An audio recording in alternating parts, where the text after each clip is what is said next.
lot of people, including the leader of the GDC, Honorable Mamakane, called your appointment unconstitutional. He said you have been convicted, and then says your appointment is unconstitutional. What's your reaction to those? This has been a headline since the day of your appointment. Well, let me say, those who think that my appointment is unconstitutional, they have the Supreme Court to go to.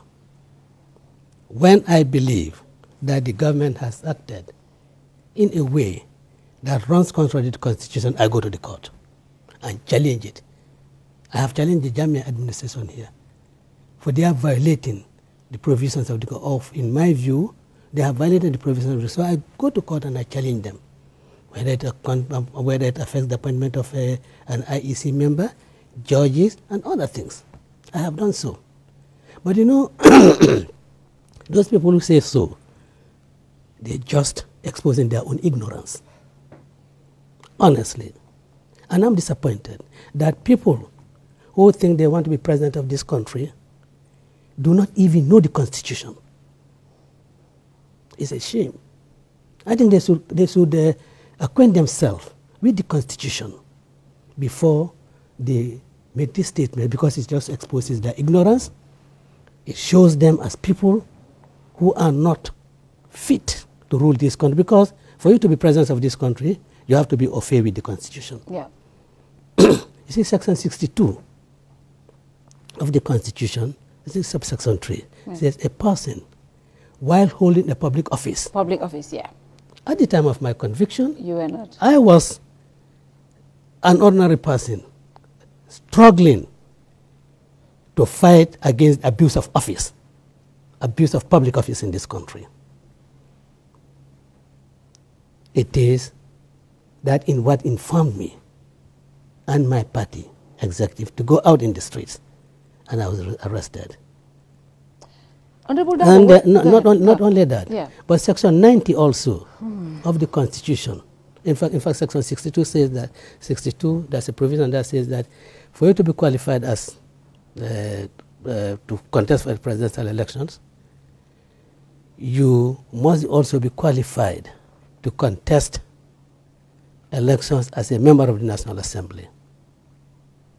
And they have Section 90 of the Constitution that says that a person, disqualifications, a person who has been convicted of offense, carry life, sentence of death, sentenced to serve a prison for more than 6 months, is not qualified to contest as a for election as a National Assembly member unless you have been granted a free pardon.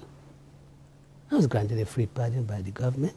So, you know, because they do not know the Constitution and they do not bother themselves to acquaint themselves with the Constitution, that is why they go about exposing their ignorance, and let them continue to expose their ignorance. We will not respond to that. Let them go to the Supreme Court. I'm waiting for them there. Whenever you talk about this,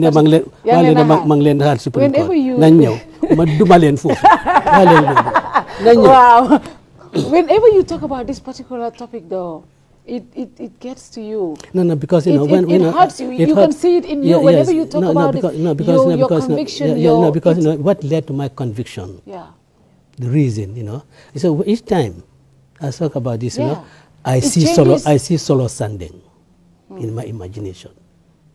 I see Lamaron there. I see Koroma. The last time in the prison, the last time he was leaving, being taken to remand, came to my cells. Solo Koroma, you know, and said, Dawam Bitala, I see Duanye, Alabembe Bolda Karakona Jandela. When I see that, you know, I really get, and it is the thought of those, it's not my own conviction that hurts me. It is when it's mentioned, really, it brings memories. It brings memories of Solo Sanding, you know, of scenes that are indelible from my memory.